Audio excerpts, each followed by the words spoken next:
first we want to thank Modcall for allowing us to have this event. And we want to congratulate and thank every UDC member. So if you're a UDC member, will you please stand? Let's you back there.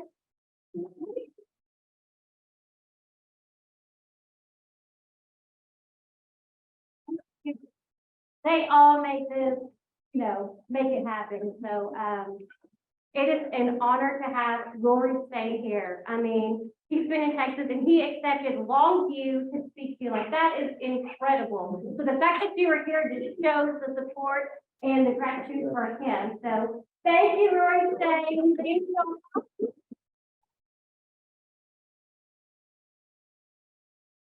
Myself, my name is Paula. Sorry about that. I am the UDC coordinator, and we have campus back there if you want some more information on it. We do have monthly meetings on Mondays, first Mondays of the month at noon at the Longview Public Library.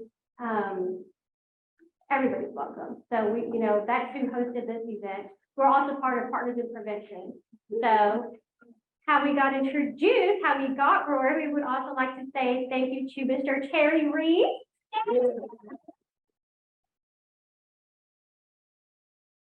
Wonderful wife, Robin Reed.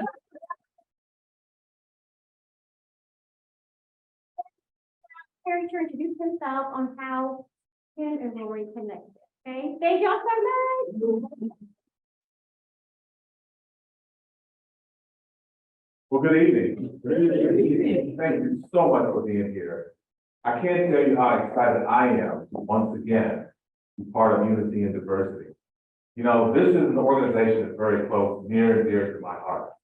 And they do just a phenomenal job putting on some outstanding programs for the local community. And tonight, you are in for a treat. I can guarantee you that. My good friend Rory Steyn is here. And what we're going to do, he and I are going to have a conversation. We're just going to talk about a few things and kind of open up your minds a little bit, and he's going to share a story with you that is absolutely incredible. Now, in order to introduce Rory, what I'd like to do, I'd like to take some time and just kind of go through his bio with you. So I'm just going to read his background, and his career is phenomenal. And so I don't want to miss any key points. So I'm absolutely going to read his bio. So, with a national diploma in police administration, Rory has accomplished history in South African police. While in the service of the government, he specialized as an investigator, intelligence field worker, and a section head of the police VIP protection and bomb disposal units in Johannesburg, South Africa. Upon being transferred to Florida, he was based as the Presidential Protection Unit in 1996. Rory was appointed team leader of President Nelson Mandela's personal protection team, entailing the protection of the president both nationally as well as internationally.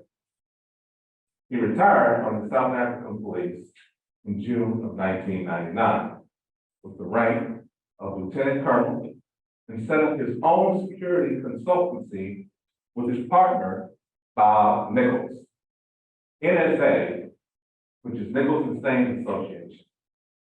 Their global security consultants is South Africa's largest executive protection employer, counting Fortune 500 companies and blue chip organizations as their clients.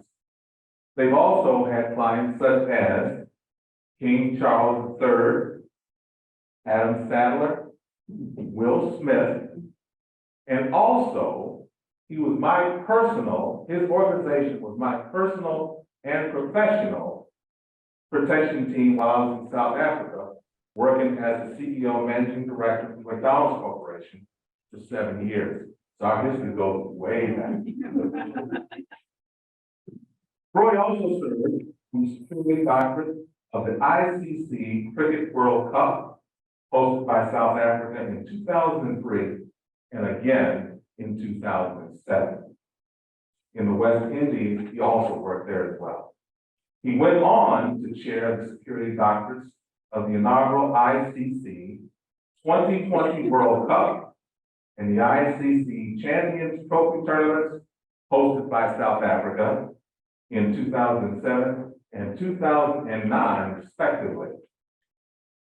He has worked Athens, Beijing, London, and Rio de Janeiro Summer Olympic Games, as well as 2010 Vancouver and 2018 Winter Olympic Games on behalf of NSA's clients. He's been very active and very busy.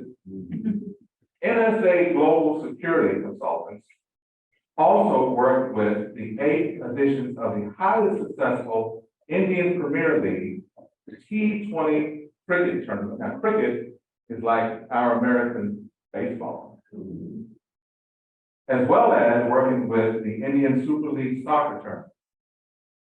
He was also contracted for the South African support of the tournament leagues and the international tours as well. NSA was proud to be contracted by a number of FIFA's commercial partners during the successful, and I must add, incident-free FIFA World Cup, which was hosted by South Africa in 2010. And Rory continued this in Brazil in June and July.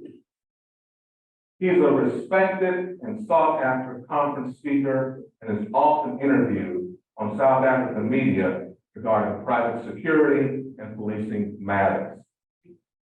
Now, a little bit on the personal side. He's completed, get this, 12 Comrades marathons and has run numerous marathons for charity. He fulfilled his lifelong dream to complete a marathon on each of the 7 continents in the world when he finished the Antarctica Marathon in April 2013. Rory became an Ironman in Port Elizabeth, South Africa, in April of 2013. He later founded the African Icons Invitational, which he did in 2018. Now, this is a charity cycle event that's a fundraiser in support of children who have lost their parents in police work. And this continues even today. Rory is married to his lovely wife, Jillian, who is a school headmaster, mistress, gotta get that right, which for us would be like the principal. They had 3 sons, Kyle, Ian, and Craig. Ladies and gentlemen, please join me in welcoming my friend, long-term business partner, Mr. Rory.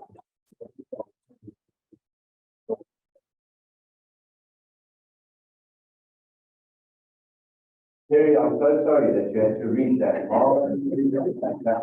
You should have just said, welcome to my friend, and I would be happy to welcome. It's lovely to be here, and I thank you, Terry, for that welcome.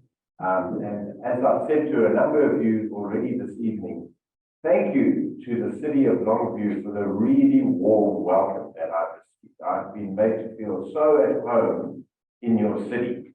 And you guys, I think, are just lovely people, down to earth, humble and hard working people. And I have been so welcome here. And thank you for that.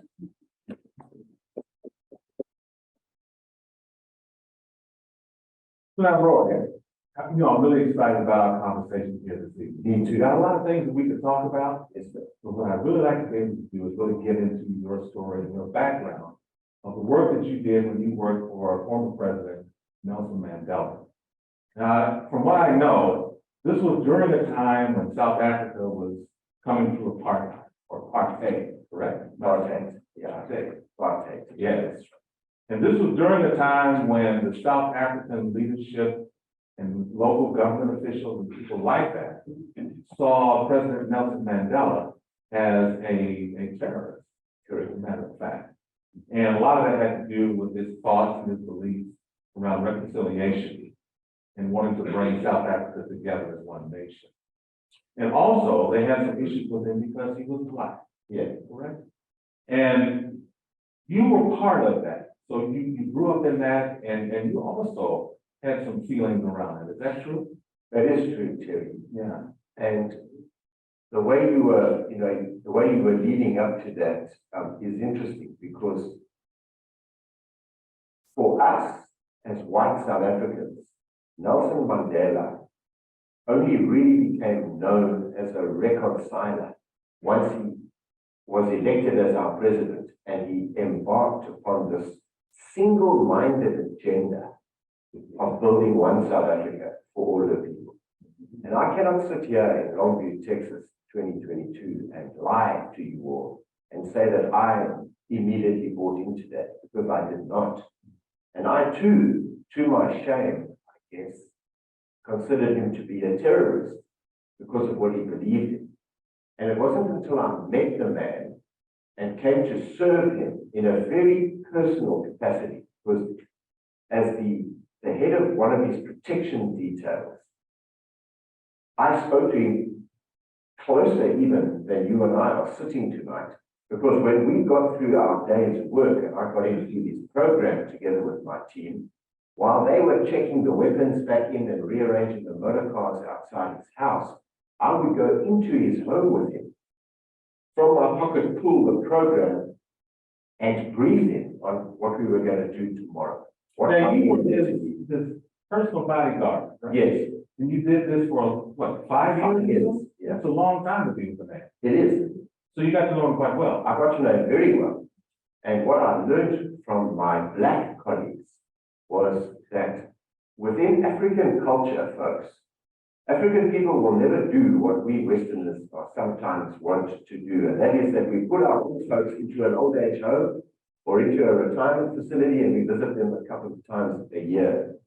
African people will never do that because in their culture, all of the wisdom that resorts within a society or a community finds its origins in the elders. So they revere elder people as the repository for wisdom and leadership. So I learned from my black colleagues, I learned that, and I learned that the way they even addressed the president was to use the Xhosa name for grandfather, which is Tata Omkhulu, which means a father who is great. And we would call him Tata. So Mandela was called Tata. And by that, we're not being familiar with the president, far from it.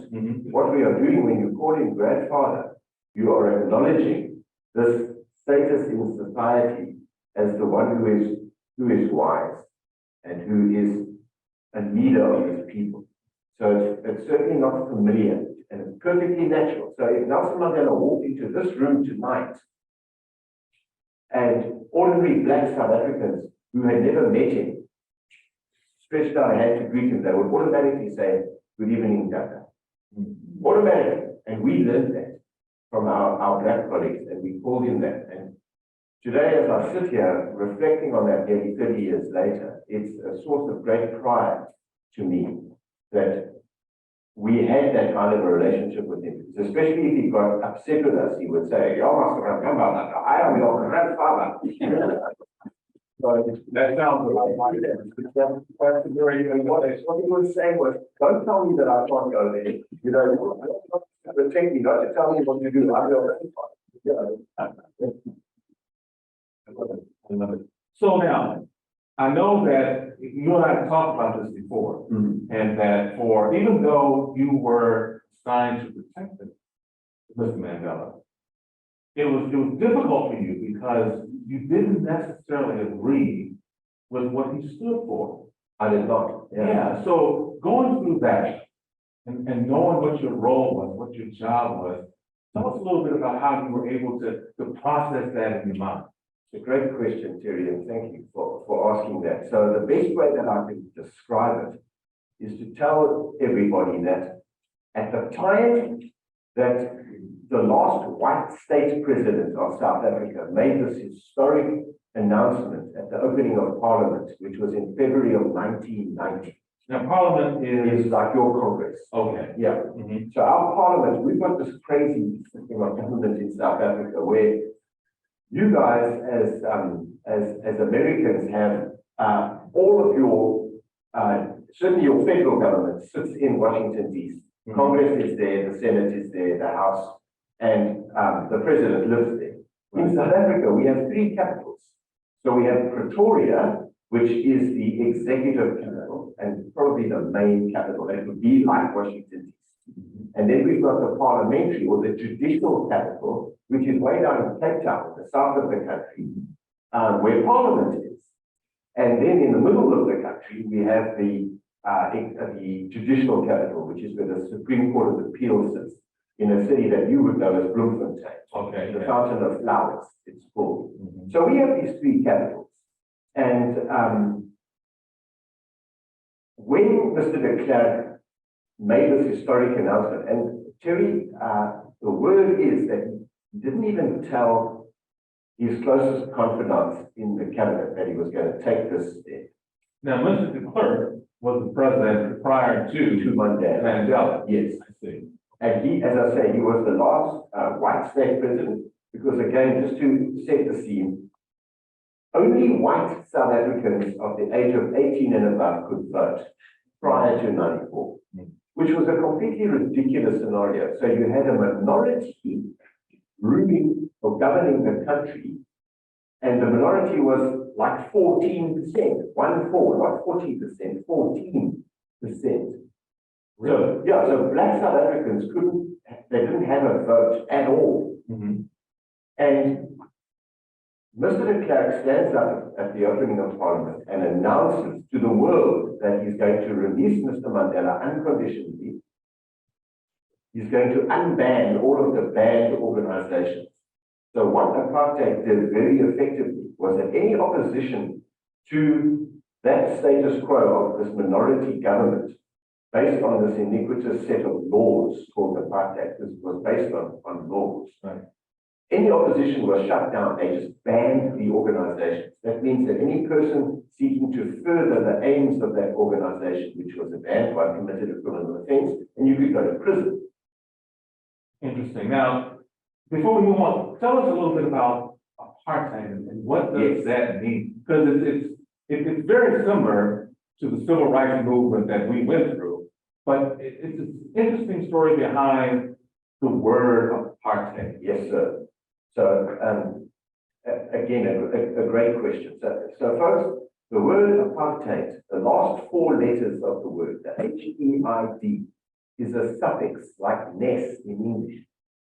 So you've got goodness, kindness, thoughtfulness, and apartness. That's what the word means. It means apartness. And the ideology of apartheid, or separate development, which was its English translation, said exactly that the peoples of South Africa will develop socially and politically apart from one another, which meant, Terry, that I received a wonderful government education as a white kid. But you, if you had been a South African, as a black person, would have received a vastly inferior education, not even second class, third class or worse. So that 14% of the population, which looked like me, got about 90% of the education budget. And black South Africans were left with, and you know what, Terry, we're still feeling the effects of that today. Is that right? Nearly 30 years later, our education system is in a shambles, and it's because of that. So South Africans now have to pay for private education if you want a decent education. South Africans of all colors, and as you know, my wife is a principal of what we call a prep school. You would call it middle school. So from grade 4 to 7 is a preparatory school, and Jill is the headmistress or a principal of that. And it's a private school. So if you want good education for your kids, you've got to pay for it. The government education, by and large, with rare exceptions, is failing, and it's because of what apartheid did.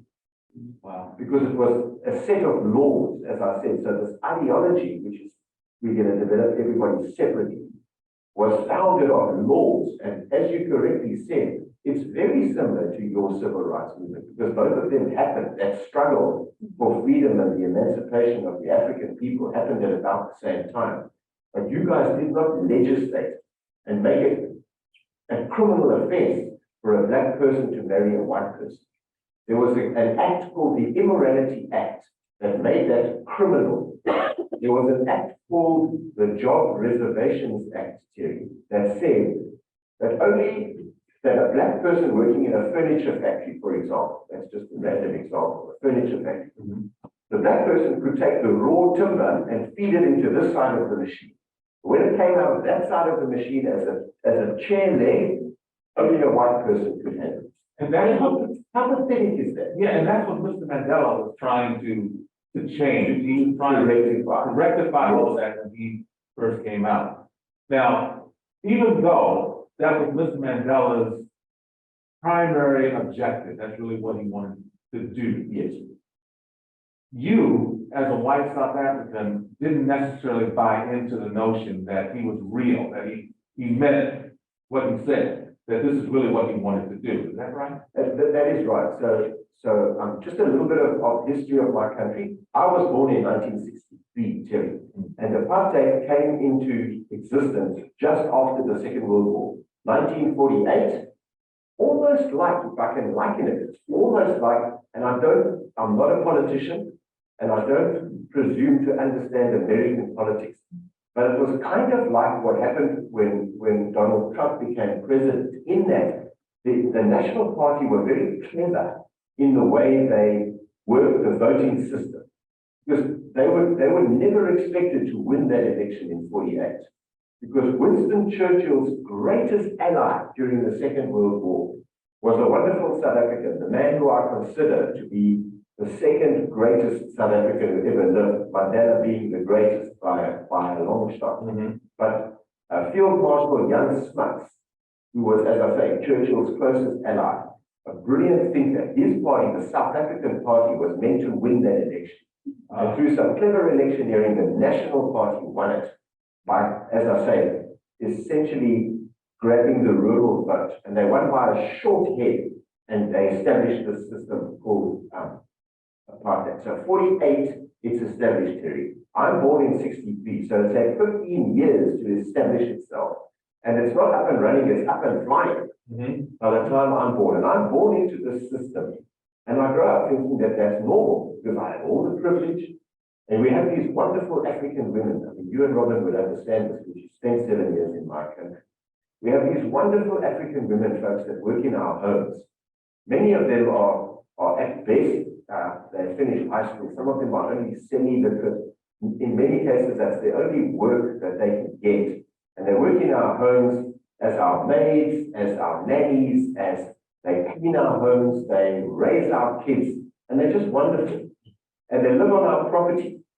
So what will happen is that the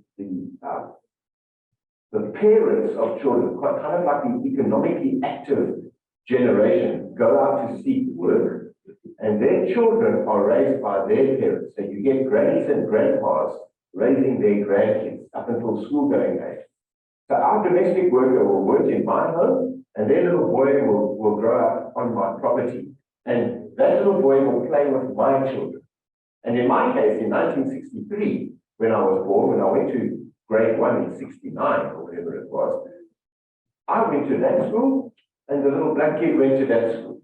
And you don't contemplate that when you're 6 years old. You just accept it at all. And so this ideology permeated the history we were taught in our schools. The media was controlled by apartheid. The church defended apartheid. So every stratum of society that I grew up in was tainted and affected by this thing. And then I've become a cop, which was also a vocation, like the railways and the post office and the telecommunications system in the government. It was almost reserved for the Afrikaner people, for white people. And so I joined the police, and I'm trained in the ideology of the liberation movements and all of those opposition movements. And we are taught that they are communists. They are going to come in, if they come into power, they're going to sweep everything that's white and decent into the sea. We must resist that. So That's how we grew up. that's the reason then, that if you grew up in that environment, that you would believe that this is the way it's supposed to be, right? So I guess then, when you started to make the change or make the shift from this mindset or this thinking that this is the way, this is the world, this is the way it really is. This is when you started working for Mr. Mandela, and he started, I guess, just watching the way that he operated, the way he moved, when he dealt with people and things like that, is what started to change your thinking around this. Is that right? That is a 100% correct, Terry. And the most amazing thing about that change, and I ascribe it solely to the personality and the essence of who Mandela was. Because he, in a matter of, I reckon, no longer than 2 months, undid all of that conditioning that I've tried to describe to you all this evening. Because I was a grown man in my mid-30s by then, Terry. So all of that conditioning was entrenched in who I was.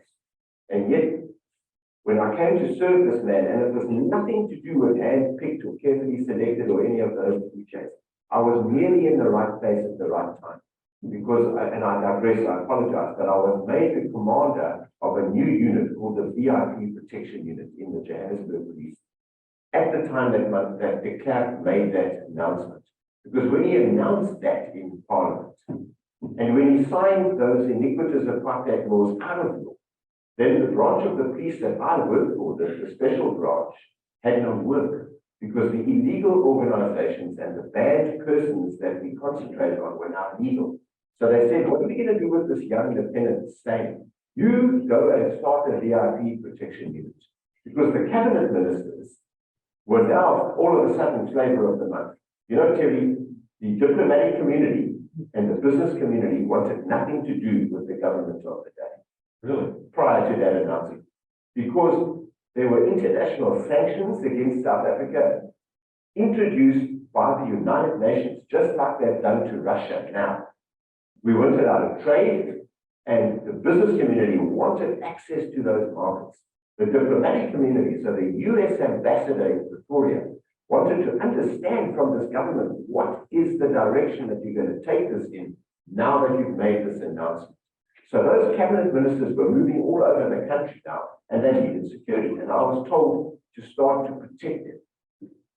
So in 1990, when that announcement is made, this cynical guy sitting in my office in Pretoria, listening to Mandela, going to the grand parade, as he's released from prison, Terry, he goes directly to the grand parade in Cape Town to make his first speech as a free man. And he says many things, but one of the things he says is South Africa is for all the people, pardon me, both black and white. And I'm going, yeah, whatever. Of course you're going to say that. That's the party line. I expected him to say that, but I didn't believe it. So if you fast forward now, Terry, from 4 years, from 1990, when that decision is announced, to 94, when Nelson Mandela wins the first democratic election and becomes president, I'm still the commander of the VIP Protection Unit in Johannesburg. But I've now got a president who lives in my town. So President Mandela, folks, so picture this. It's like one of your presidents deciding not to live in the White House. And Mandela decided not to live in the official residence in Victoria, which is 40 miles north of Johannesburg, because he wanted to live with his 4 grandsons. This was a man who was in prison for 27 years, and he missed his 2 daughters, Zenani and Zinzi, growing up. They grew up while he was in jail. So he didn't want to miss out also on his grandchildren, in particular his 4 grandsons. So he bought a home in Johannesburg and said, I want to live there. And I'll drive to the office 40 miles up the road. And that was our job, to take him there. Wow. So here you are. Yeah. You're a young white South African man who's been put into this position you didn't necessarily ask for. No, sir. To protect an individual who has ideas and beliefs and feelings that you don't agree with. That must have been tough. So, you know, Terry, and I think for those of you who believe in a Heavenly Father, I think there was some divine intervention going on. Because let me tell you something. There's some aliens. That's nice. my father was a journalist and he raised the three sons. I'm the eldest of three boys. And I now have three boys. But my dad was a journalist and a single parent who raised us on not very much. As a journalist, you don't earn a lot of money. So we didn't have much, but we didn't want for much either. And he was conservative. He battled to make the mind shift to accept a black president. He really did. And although we discussed it, but anyway, my job on inauguration day, when President Mandela swore the oath of office before our Chief Justice to uphold the Constitution of the Republic of South Africa, my job on that day was twofold. One, we had to secure the 13 five-star hotels in Johannesburg, where all the big shot VIPs came to South Africa to witness this historic inauguration ceremony. What do I mean by that? Your First Lady came, your Vice President and his wife came. So we had three of the top four American leaders there. We had the Duke of Edinburgh representing Her Majesty the Queen. Wow. We had figures like Gaddafi and Arafat and Fidel Castro that would never have been allowed into South Africa prior to that day. They came with a whole bunch of other heads of state, heads of government and royalty too. And we had to house them in these five-star hotels in Johannesburg and then move those 184 VIP motorcades, those 40 miles up the freeway to Pretoria to witness the ceremony at the Union Buildings, which is our seat of government. That was my job. And then President Nelson Mandela, having been the president for less than half an hour, gets into a helicopter. Get this, who does this? Gets into a helicopter and flies the 40 miles south to Johannesburg to attend a soccer match in a stadium. I mean, you can't make this stuff up. And my job, again, I'm still the commander of the VIP protection unit. I get a TEDx, Terry, not even a fax, never mind an email, a TEDx that says the newly inaugurated president will attend this soccer match. Why, you may ask, is a fundamentally good question. And the short answer is that somebody very wise on the inauguration committee decided if we put 60,000 soccer fans into Ellis Park Stadium, televise on the big screens the proceedings from 40 miles up the road, then that is 60,000 fewer people blocking up the M1 freeway, which you know, going into Pretoria while we're moving 184 VIP motorcades. So it was actually a stroke of genius. Yeah, absolutely. And so my job, having seen all those 184 motorcades, I'm sitting in one of the hotels, literally say, grabbing a cup of coffee, taking a breather before I've got to go to that stadium and prepare for the president's arrival. And while I'm sitting watching the inauguration ceremony, my phone rings, and it's my father. And he says, "My boy, so what do you think of this?" And I said, "I don't know, Dad. I think we've got to go with this because this is where the divine intervention comes in." And something just said to me, if the majority of South Africans voted for this situation where we find ourselves in today, then I have no right to oppose that. Because if you believe in democracy, then you've got to accept the outcome of the election. And my father said, "I think you're right." And the phone went. Now, that was very mature on your part. Very insightful to see that. Right. So then you had people that were working for you and with you. Yes. Well, were you able to somehow communicate this change that you were starting to feel and to see to those individuals, and how did they respond to that? You know, Terry, that was one of the most difficult things. And again, if you permit me just 2 or 3 minutes to try and explain some of the cultural context. So one of the great misconceptions, and there are many, about my country, is that you have these two opposing groups. You have the blacks and the whites, and we are in conflict. But there are 9 African tribes that comprise the whites, and each of them sees their own place in the sun. So they're not all united. Don't for a minute think that. And on this side, you've got the whites, which are made up of Afrikaners and English-speaking South Africans, like me. My ancestors came from Britain with the 1830 settlers, as well as the French Huguenots and the Dutch in the 1650s. That's where my bloodline comes from. I'm made up of English, Dutch, German, and French. Right? You can see by my nose, I've got French bloodline. So what am I telling you this? So these guys over here called the whites are anything but united. Why do I say that? Because if you know anything about the history of my country, and if you don't, go Google this. The British and the Boers, which is the Afrikaans word for farmer, the Dutch settlers and the British fought two wars. The first and the second Anglo-Boer War. And in the second in the second Anglo-Boer War, Terry, the British imprisoned Afrikaner women and children in concentration camps. And they died by the tens of thousands. And to this day, there is animosity between Afrikaner and the British. If you don't believe me, come to a high school rugby match. When an English-speaking high school plays an Afrikaans-speaking high school on the rugby field. For 70 minutes, you reenact the Anglo-Boer War. You know, I had the opportunity to go to one of those. You did? When I was in South Africa. I saw exactly what you're saying. In fact, I was sitting in between them. I'm thinking, You're in trouble here? Yes, sir. So again, so that's just to explain this.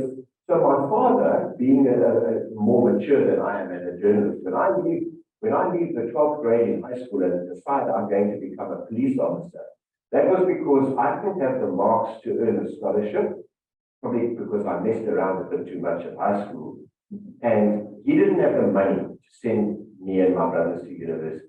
So one of the ways that I could earn a law degree, which is what the psychometric tests I did at high school told me I need to study, was to join the police force as it was, and I could then study through a correspondence university and earn a degree that way while I'm working. So I joined the police, and I've already explained to you that the police was one of those protected employment government jobs for the Afrikaner, because they were in power as the national body. So my dad, understood that context, and he was right. Because in my platoon of 36 men in my police academy year, all of us were English speaking. 32 Afrikaners and 4 English-speaking boys like me. So he knew that.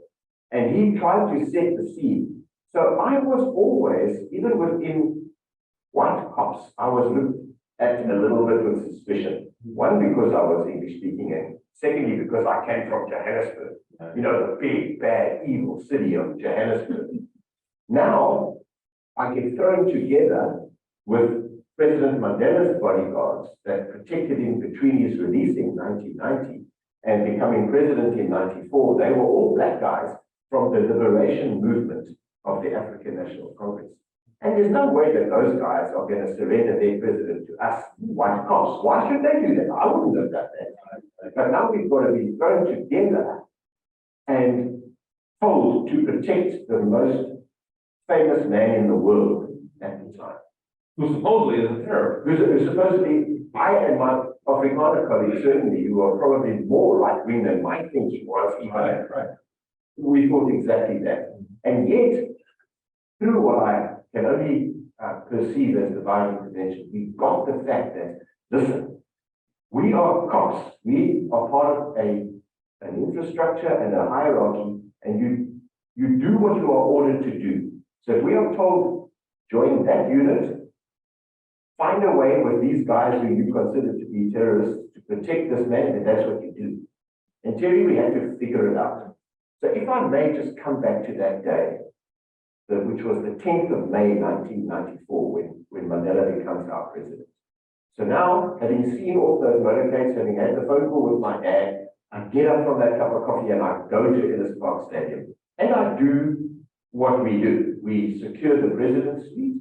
We make sure there's nothing that's going to explode in there. We bring the sniffer dogs of the bomb disposal unit through there. And I post my men and women at the entrances and exits, and we wait for this helicopter now to fly down from where he's just sworn the oath of office, land next door on the Technical College helipad, and be driven around the corner and up a vehicle ramp into the stadium itself, across a floor. And I reckon it was probably not much wider than the room we're in now, polished wooden floor, which is the reception hall behind the President's Suite. So if you imagine the doors to the President's Suite are here, and the field of play is over there. And the teams playing in this soccer match are South Africa, and we're playing the continental champions, Zambia. And those guys are lined up now on the soccer field, waiting for the president to greet them. And these 60,000 football fans are in the stadium. They've just watched him on the big screens. He gets out of the car in front of the doors of the president's suite, doesn't go in. He goes straight to the elevator over there, down to the dressing room level, and he walks out of the tunnel onto the field to greet the teams. And these 60,000 people that have just watched him on the TV screens are going crazy. And I, as the commander of VIP protection, am asking myself, hey, have we got enough resources here today? I've never worked with him before. He's just become my president half an hour ago. And I've never worked in a predominantly black soccer environment. So I'm really a little nervous, more than a little nervous too. He greets the teams, he walks back up the tunnel, he comes back up that elevator, apologizes to his host, he says, guys, excuse me, I've got to go back to Victoria by helicopter. I've got 184 serious big shots waiting for me to host them for lunch. They say, of course, Mr. President, thank you for coming. He gets in the car. Terry, I take a step back, breathe a sigh of relief, we got him off the field safely. And nothing happens. The car doesn't move. And we see him trying to get the door open. But he's just got in, right? So the team leader calls the bodyguard in the car on the radio and says, hey, why does he want to get up? That guy says, I don't know, he hasn't said anything to me. So the team leader opens the door. He leans in, he says, Dada, why do you want to get up? Almost indicating he just got in, but he doesn't say. And the president says nothing to him. So he gets out of the way, the president climbs out of the car. And he walks around the hood. Oh, by the way, it's a 3.8-ton armored BMW. So you don't just freaking elbow over the right, right? It work, right? It takes a work.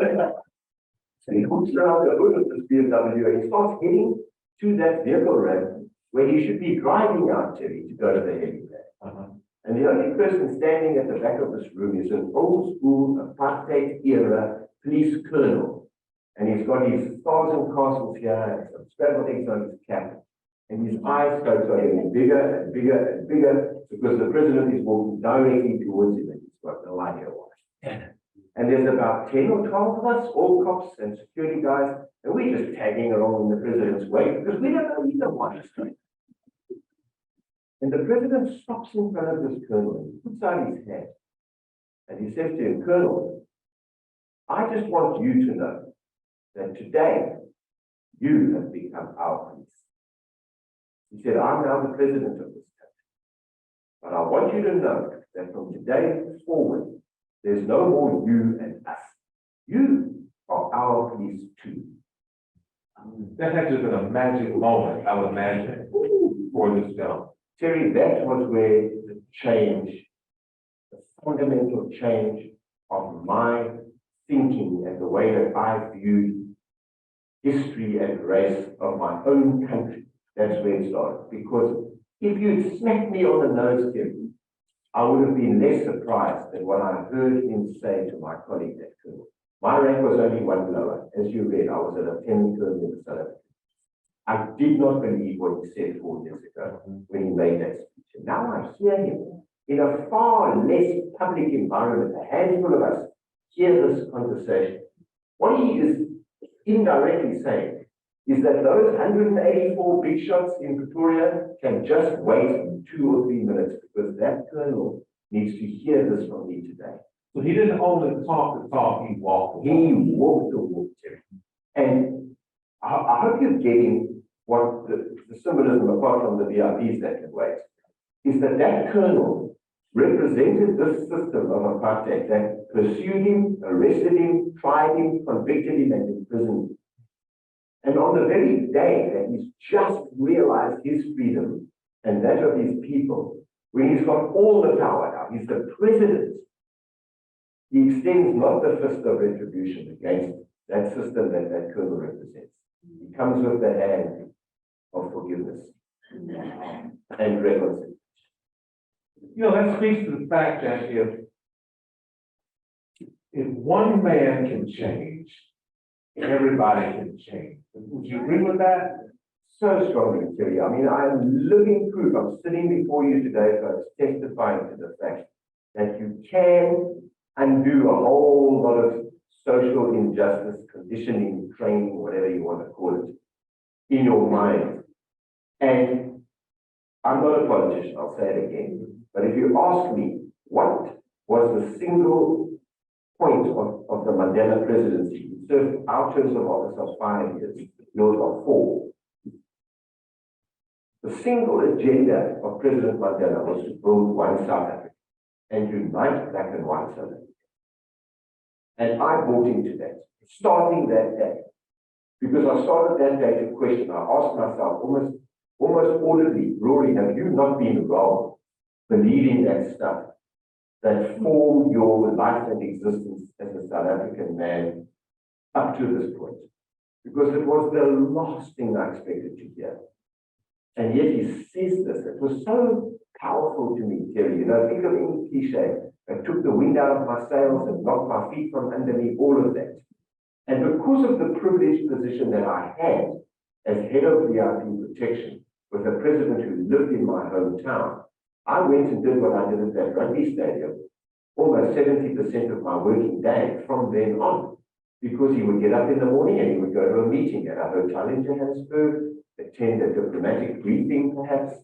So I was doing that advanced security, what we call advanced security, for 70% of my working day. So I saw and I heard him preaching this one agenda of reconciliation. And as I said earlier, it took no more than 2 months for me to believe in that. And I said, okay, I'm in, Mr. President. If you believe so strongly in that, when we put you in jail for 27 years, I'll give that a shot. So here you are now. You have made this humongous change in terms of your attitude, your thinking, and your approach, your beliefs. But you're still working with individuals or you're around individuals who haven't necessarily caught up, I guess, right up to speed with where you are. How were you able to continue to work with that group of people? Because obviously, you know, their beliefs and their thoughts, they're going to say things, they're going to do things, or they're going to request that you say things or do things. Yes. In that type of conversation, how were you able to manage your way through that? You know, that is such an insightful question, because you are so right. When I started, so remember now, I'm still the commander of the Johannesburg VIP Protection Unit, because there is no such entity yet as the Presidential Protection Unit, which is the equivalent in South Africa of the United States Secret Service. Right. The federal agency that looks after the president's security had not been evolved yet, because we were so new at it. So it was being evolved. So in 1996, I get a phone call from the commander of that now newly evolved unit. She says to me, Rory, one of the team leaders is going to study in Canada. He's leading the country. You are the right rank. You know the president and he knows you. You know those protection teams and they know you because of the work I did in Johannesburg. Would you consider applying for that position? I said, sir, give me 24 hours. I need to talk to my wife. I went back home, Jill and I discussed it. Didn't take long. We agreed I should say yes. I did. Only back the next day and said I found it. So now, January of 96, I transferred to Pretoria to the Presidential Protection Unit. As I arrived, these two conflicting forces of the ANC bodyguards, freedom fighters, liberation movement soldiers, and white cops, all of them Afrikaners, are still bumping heads. They haven't quite met and figured stuff out yet. So I get there, and as you so perceptively said, I walk into a maelstrom of kind of factionism and I don't trust you yet, And now this English-speaking team leader comes into this Afrikaner environment. We've got to work together with the That's why no one's against that.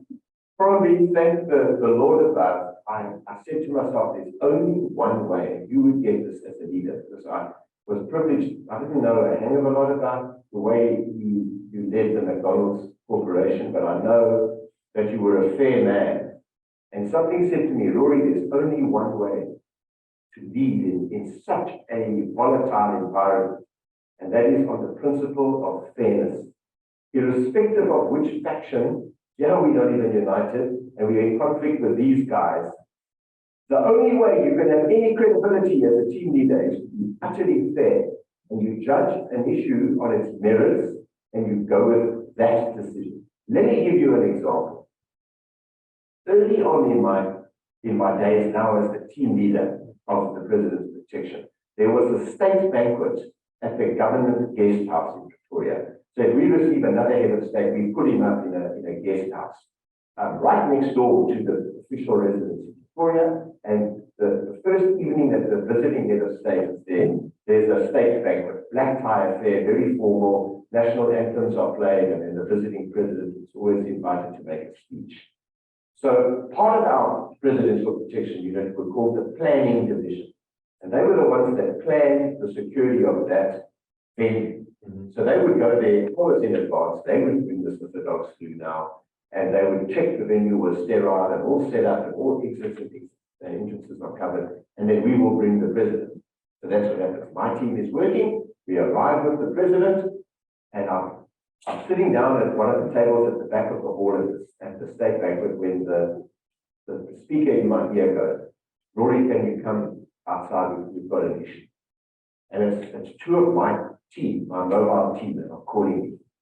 I go outside there. It's two of my black ANC colleagues on my team that are saying that the white guy from the planning division wants to post them at a particular point to cover, I don't know, a back door or a window or whatever.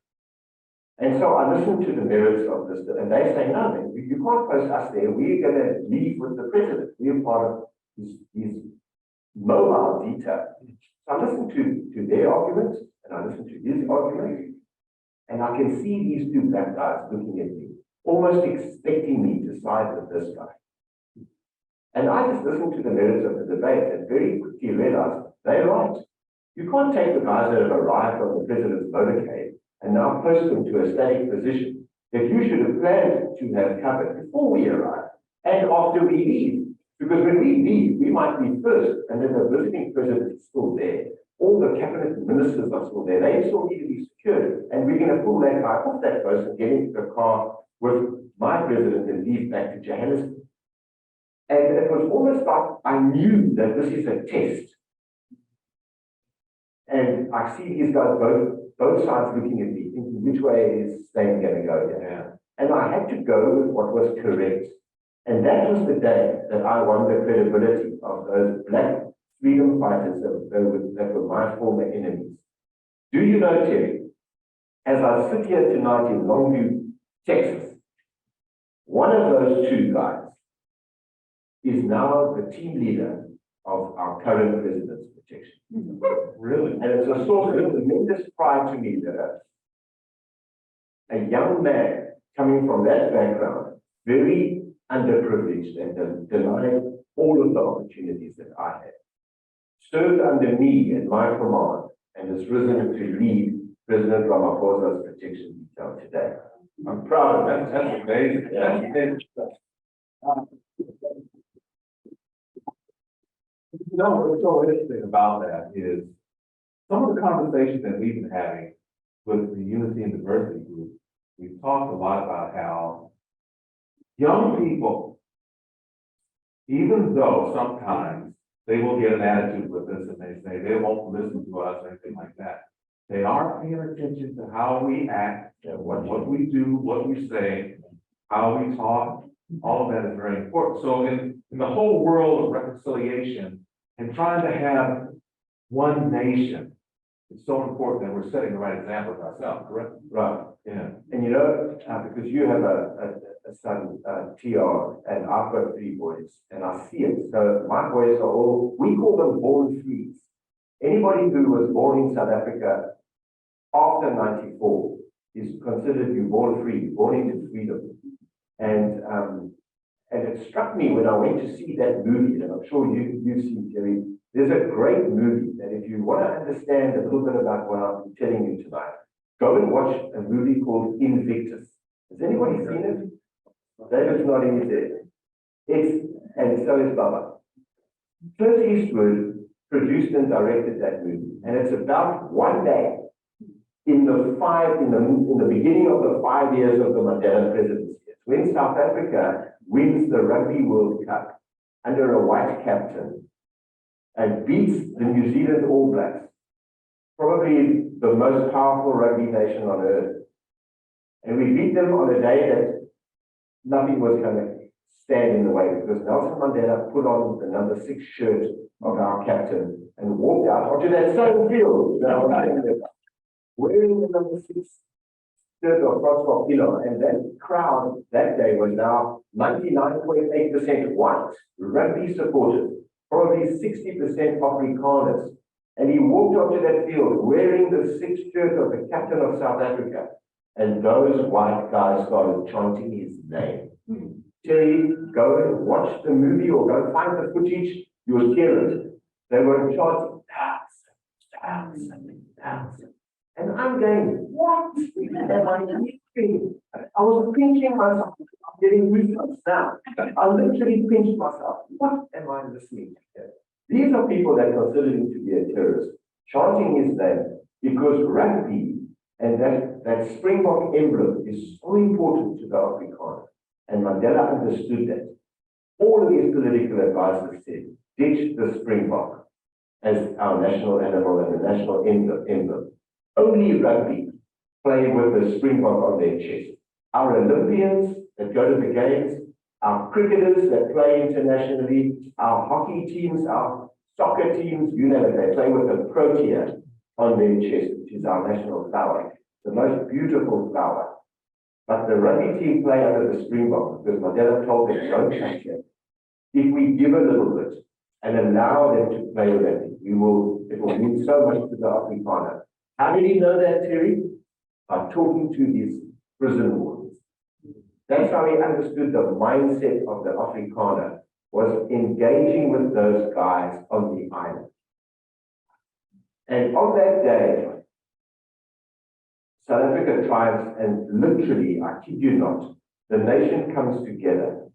And even the cynics and the hardliners and the right-wingers were at least prepared to give Mandela a chance, because they understood what he did. Wearing that jersey that day was massive. So anyway, the movie is about that day.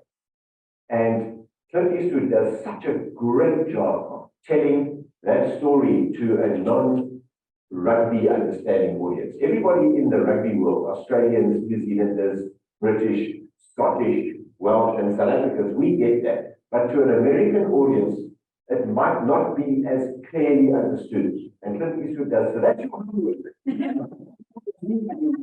Okay? I mean, yeah. I'm probably a while. This has been so interesting and so exciting to listen to. If we can take just a couple minutes, sure. And you just talking. I apologize. You get tired. I got it. Yeah, and say, you have some water, please. Yeah, yes, ma'am. And we want to see if there's any. I'm fine, thank you. I'm good, thank you. If there are any questions from the audience, anything that you would like to ask Rory? Was there ever any particular moment where you felt like you and Mandela were in real danger? Not bad. Now you're talking about Andy. So, and the guys in the room will be waiting that question and you have to wait. You know, Jimmy, guys are cool. They want to know, you know, you're talking to a bodyguard. I need to know about all that politics, man. Tell me about that. Tell me about that. Guys, be real. So,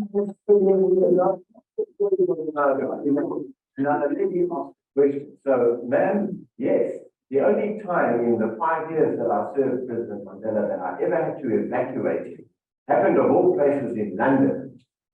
So get this, Queen Elizabeth, probably the person that I have the second highest regard for after President Mandela is that lady.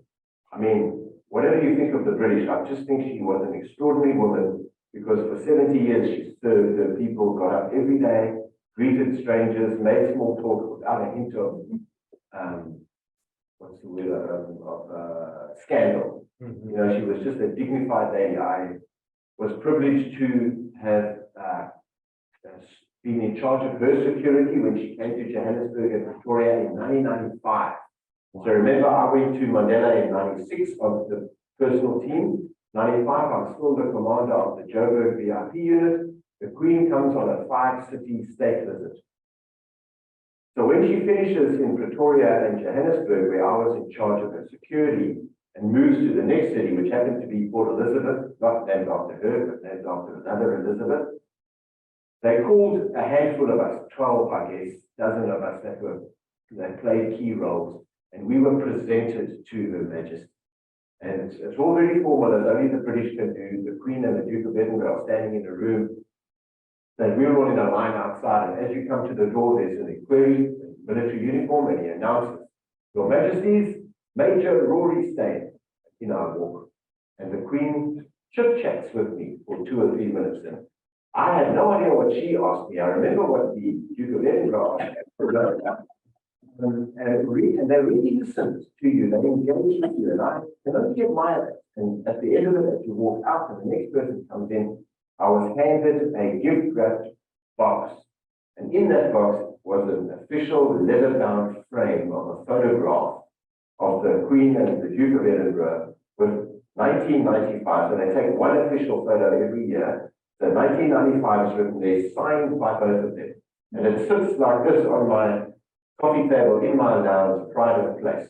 Anyway, long-winded way of saying the Queen came to South Africa in 95 and then invited President Mandela to reciprocate and go on a state visit to the UK in 96. So in July of 1996, I accompanied the president to Britain and I slept in Buckingham Palace for 3 nights, okay? Now, folks, you don't just pitch up in London and have a state visit in Buckingham Palace. It's not how the British work. So in May of 1996, we went to plan the state visit. Now, let me give you some context. When President Clinton came to South Africa on a state visit in 98, the advance team that came from Washington, D.C. to plan that visit was 600 people. Just the advance team, okay? Now imagine what the threat level went from Clinton to President Bush, and then from President Bush to President Obama. I can only imagine how many people it takes now to go and plan. But anyway, 600 people came to South Africa from Washington. And when we went to London in May of 96 to plan President Mandela's state visit, we went there with a grand total of 4 people. There were 3 folks from Foreign Affairs, and like your State Department, and me. And we arrived in London. The High Commissioner's van scooped us up at Heathrow Airport, took us straight to Buckingham Palace to meet our British counterparts. The London Metropolitan Police Special Branch was that team that would secure my presence. And this is how it works, Terry.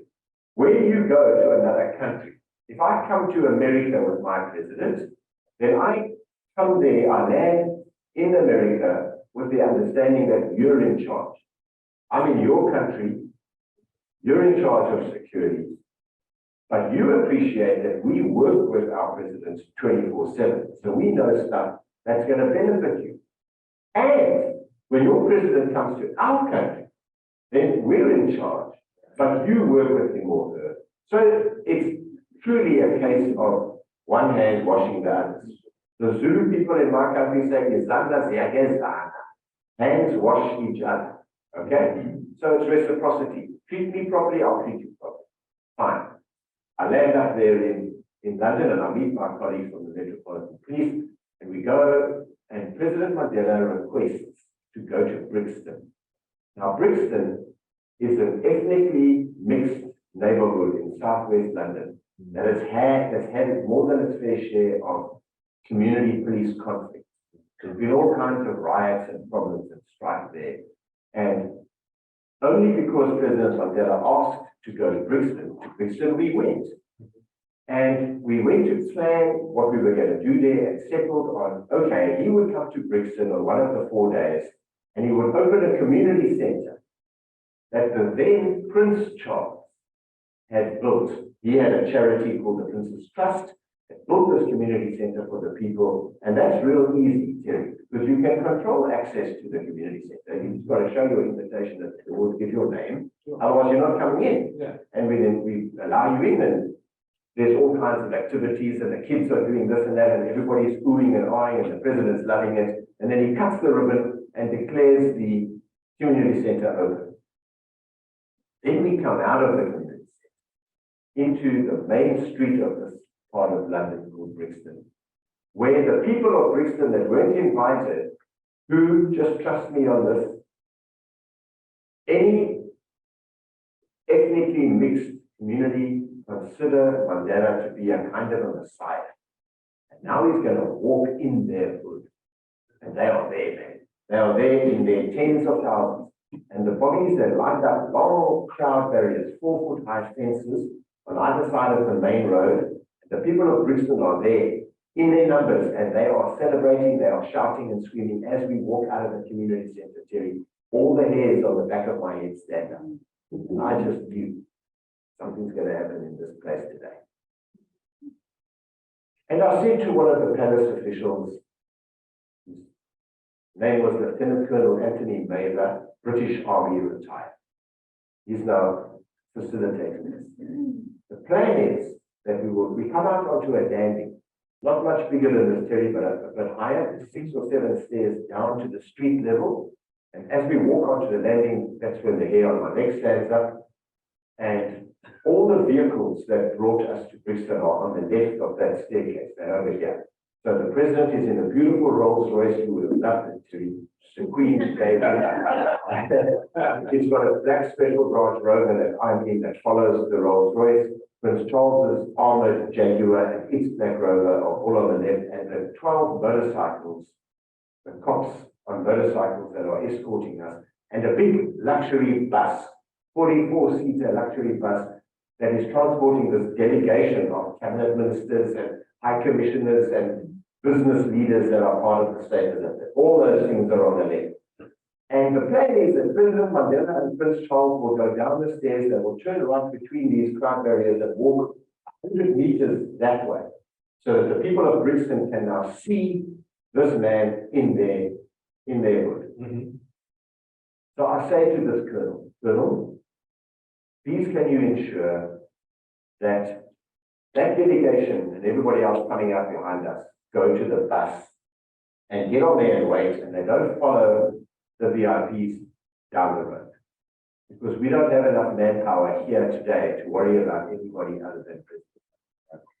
And his response, man, was something like, young man, we have been doing this for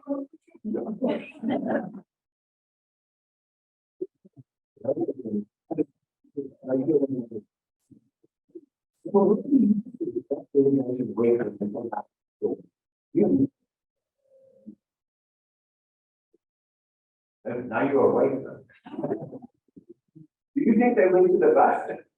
Not a chance. They start walking behind the president and the prince in the street, and the people of Brixton took one look at this snake of humanity following them, and they said, let's join them. They started to jump over those crowd barriers. Now the bobbies, to their credit, were doing their jobs. They were standing on this side of the crowd barriers, and they were facing the crowd. The problem was that they were about 10 meters apart. So 1, 2, and 3 that jump between this bobby and that bobby, you might catch them. But 4, 5, 6, and the rest are in that street, and they are running for my president. They've got no malice. They want to show him love. but it's completely out of control now, and he's probably going to get trampled. So I said to him, Dada, we must evacuate. He said, that's fine. Now I'm in the middle of the street in London. What am I evacuating to in the middle of this forming mess? Normally it's a car, a vehicle. And I'm thinking now about that Rolls Royce that the Queen gave the president. Let me just pause the story and tell you that when I met the driver at the beginning of the state visit, I get to meet the driver of that Rolls Royce. The dude is 90 in the shade. Getting a cop to be driving like this. Right on the royal views. I said to the bodies, what are you doing? You don't have to put somebody in there who's the same age as my president. What are you doing? So the first thought that goes through my head is evacuate him, put him in the car. Second thought, oh man, it's driven by this wrinkly. What are we doing? And you know what? The next thing I heard was the radiator in that big shiny front row of that Rolls Royce turned on. He was right there. I didn't even have to call him. He just knew I better go. The black Rover, driven by a cop, a highly trained special branch protection officer, was nowhere. Neither was Prince Charles's Jaguar and X-Rover, and the bus, oh, forget about it. It's a bus. You know? So I opened the door of the Rolls, thanking my lucky stars, we put him in. I look and I see Prince Charles's protection officer, Tony Parker was his name. He's running up and down the streets of Brixton like a headless chicken. I said, Tony, put him in the Rolls. So we opened the door another time, put the prince into the wrong vehicle. And now I look for Zenani, the president's daughter, who was his official companion, and I just see wide eyes and arms and explaining that they're in this pandemonium. I shout to the bobbies, hey, push her forward, that's the president's daughter. They push Zenani up the side of the Rolls Royce, open the door a third time, no space for her because Prince Charles is behind is on her seat. But they move up and make some room and they get her into the car. And all of this is happening very quickly. And people, can you believe this? These crazy Brits are now still trying to get to the doors of the Rolls Royce. So we're getting a little bit physical now, Teddy. We're shoving people and we're pushing them away. Now I need a stand to demonstrate this. And Robin Reese is going to tell me to push my pants down. Okay. It wasn't until the British bobbies brought those beautiful, well-trained riot horses into the game. And they brought these 6 animals in there, beautifully disciplined and trained. They've got perspex blinkers on their eyes because Tommies don't know how to behave at soccer matches, you know. And they put 3 of those horses on either side of that Rolls Royce. Now, when a big 17-hand-high horse does that with its rump, then a person from Brixton goes from here to there fast. And it was like Moses and the Red Sea, man. On either side of the Rolls Royce, which was kind of like skew in the road. And we got it straightened up and we get it moving at walking pace. We still pushing people away too. You know, when I was trained as a police officer, and I don't know whether there were any psychologists or clinical psychologists here today, but there is a phenomenon known as mob psychosis. And you see that every time a riot breaks out somewhere, where people stop acting as individuals and they start behaving as a collective. And afterwards, they even ask themselves, why did I do that? That's called mob psychosis, and that's going on in Brixton now. These people are trying to get to the door of this vehicle. So I figure, well, I'm staying by the door where my president is. And I'm going to shove anybody away who tries to get there, and I'm going to stay next to it for as long as I can run or walk next to that car. Somebody can run or walk to the car. So I'm staying next to the door, but now I'm looking over my shoulder for my black special branch Rover to arrive. And there's nothing. The only thing coming out of this bedlam we've left behind, and you sit down again so the camera can see me too. The only thing that's coming out of this chaos are those 12 motorcycles. Because what they do in London is it's a beautiful thing to see. Because London is not a grid city. It's so chaotic in its developed over centuries that you have 12 police motorcyclists that know that route intimately. They've trained and practiced on it for the 2 months since we did the recce until, so between May and July, those guys have done nothing else but ride that route at the time that the president will ride it every day, over and over. And so the first 4 or 5 will go into the first 4 or 5 intersections. They'll stop the traffic, the Rolls Royce will roll through, and then those guys will leapfrog past their colleagues. You follow what I mean? So those guys are now coming out of that mess we've left. And they've got a bodyguard on the back seat, either a British one or a South African one. But I'm staying by that door. And these guys are zipping past us. And they are, and I know where they're going. They are going to those intersections on the route to South Africa House, which is our High Commission on Trafalgar Square. That's where we're going. And now I'm starting to sprint as we get to the point where we would have picked them up 100 meters that way. We turn right and we start leaving Brixton. And now I'm losing the race. That Rolls is picking up speed. The number plate is getting small. And I'm about to lose my president in London. How do I explain that to the people of South Africa? I look over my shoulder one last time, Terry, for this rover. I'm cussing the guy. Where are you, man? And around the corner comes not the black rover driven by the special guard cop, but a beat up old Renault 5. Do you guys even know what that is? It's this crazy old Mr. Bean car, and it's a Renault. It's built by the French. It's a 2-door. It's tiny. And It is ugly too. and it's ugly. They want the French speak. And for the only time in my police career that I did something that you've seen cops do in movies, we commandeered that Renault. Who's we? There's a big Zulu colleague of mine from Pietermaritzburg called Spiwe and he's there. And there's an even bigger Brit who played in the front row for the London Police rugby team. And I'm in the middle of these two guys in the back of a 2-door Renault 5. And I say to my brother, it's a young lady, she must have been 22 or 23, with her boyfriend in the front seat. And you just piled into the back of her car. And I say to her, follow that road. And you commandeer vehicles. Do you know what she said to me, gentlemen? This is the question for the guys. Guess what she said to me that day? Baba, I don't have enough petrol. Yes. Yes. You know, I'm thinking, man, you've just saved my career. Now you tell me this, jump. Tell up or you put into the VP. Because by the time they get the hose out of the pump, never mind into the gas tank, those motorcycles have released the traffic across the route, and I'm never going to see that Rolls Royce again. So I pulled the radio off my belt, and the British police came in, Terry, and I could still just talk to the British cop in the car with my president.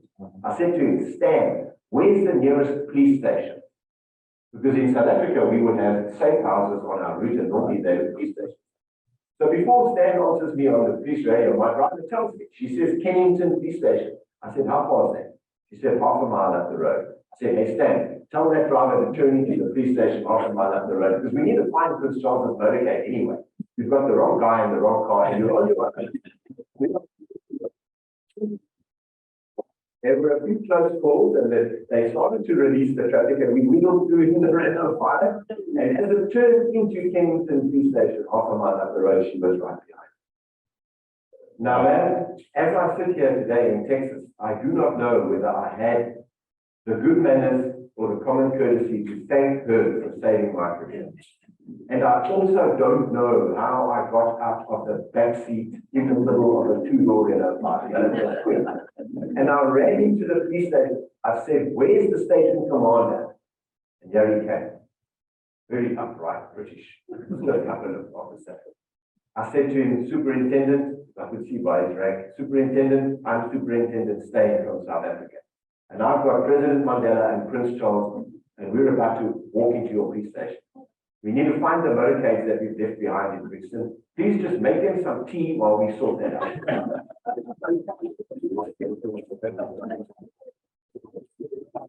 When he small bounced back off the ground, the car was sent into a fish, but he was like, Superintendent, your office team. we'll figure this out. Here we go, look at the police station. And Prince Charles, guys, he's now King Charles III, for goodness sake. Yeah. Prince Charles is rattled. He thinks he's committed a massive diplomatic blunder. Mummy is gonna smack him. You know, I said to your Royal Highness, please don't worry. President doesn't mind this kind of deviation, which is true. President Mandela loves nothing more than to just get amongst ordinary folk and talk to them, even if it means that we're going to go into a police station for an It could be, it's fine, it's good. you know, who knows? And so Prince Charles says to me, "Lady, do you think so?" I said, "Well, look at him, sir. There's the president. Yeah. How are you?" So I've got to say, he's greeting the whole police station, the criminals under arrest. But I tell you what, love the way that you're able to emulate the way the president used to talk. I'm not even doing it. I'm much better than me. Yeah, well, this has been fantastic. I mean, we can sit here and Trust me. go all night. Our stories all This night. has been absolutely fantastic. And, I certainly have enjoyed it. How about you folks?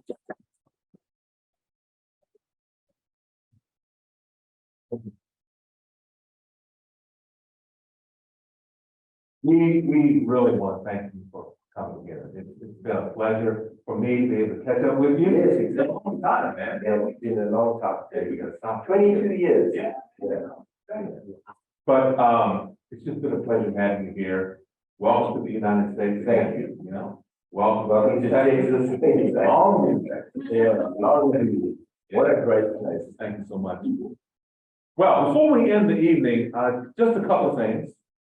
If I don't do this, I think that I'm gonna be in real trouble. There is a donation box back. So if you'd like to leave a donation, this evening, certainly appreciate that. And I would like to take just this opportunity to give a plug, if I could, please. Unity and diversity, I'll tell you, is it's a wonderful organization. They do such good work. As I mentioned in the opening, they do such good work in the community. It's an opportunity for us to try to come together as a community. The work that they do impacts not only Longview, but all of East Texas. They put on a lot of events such as this. So there's seminars that are done, there's guest speakers that come in, there's all kind of work that's being done to help to bridge the gap and bring the community together. Whenever the group is doing something like this, I encourage you, take the opportunity, join in, you'll learn something. I can guarantee you that. Don't come alone. Bring a friend, bring a family member, bring your dog, bring whoever. But bring people with you. I guarantee you'll learn something and you'll have a wonderful time in the process. Longview Listens is part of Unity and Diversity. So that's the actual event that is done. The hospitality committee are the ones who are responsible for coordinating and putting on the event. And I'm going to take the opportunity while I have the floor and have your attention to recognize the members of the hospitality committee. And if you don't mind, as I call your name, you can stand. And I'll ask the audience if you can hold your applause until everyone is standing, and then we'll recognize them at one time. So, Partners in Prevention has a manager. That manager is Holly Bull. Holly, would you please stand? Then, the person who actually coordinates everything, the social media manager, is Paula Menace, and Paula's already standing. And then there's a group of other people that work alongside Paula and Polly. I'm sorry, Paula and, yes. So, please stand, Barbara McDaniel and Sierra Evans. Back in the room there. Regina Wayne and Tiffany Angus. So in the back of the room, here. And my lovely wife, and my best half, Robin Reese. Thank you all.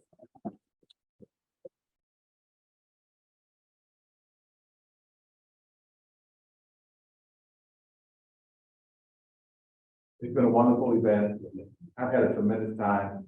Thank you again for being here. Travel safe going home, and I look forward to seeing you at the next. Oh!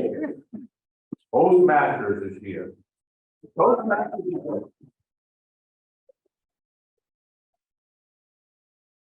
Thank you for being here, Toastmasters. I look forward to seeing you at the next Longview Listens event. Have a great evening.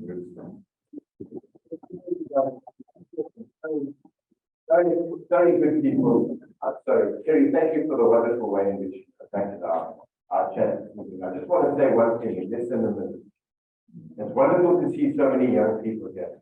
I know there's a football game going. I just want to say to this generation of young folks, do not forget the stuff that Nelson Mandela. Teacher, and it's good to see you, Pastor DJ. As I said in the church the other night, he said it's better to sit down with your enemy and talk to him rather than to fight him. But it's very easy to forget that it's been dead 10 years. So I urge all of you to remember that I am living, breathing proof that a man or a woman can change the way they think about themselves.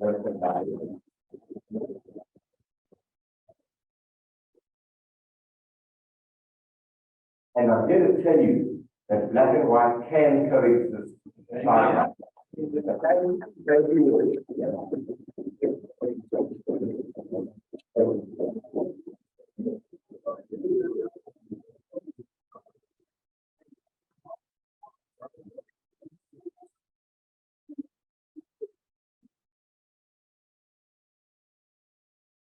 Hey, friend. Oh, hey, how you doing? Just how come you not at the game? All the games. Once in a lifetime. Oh wow! Glad you could make it. That was awesome.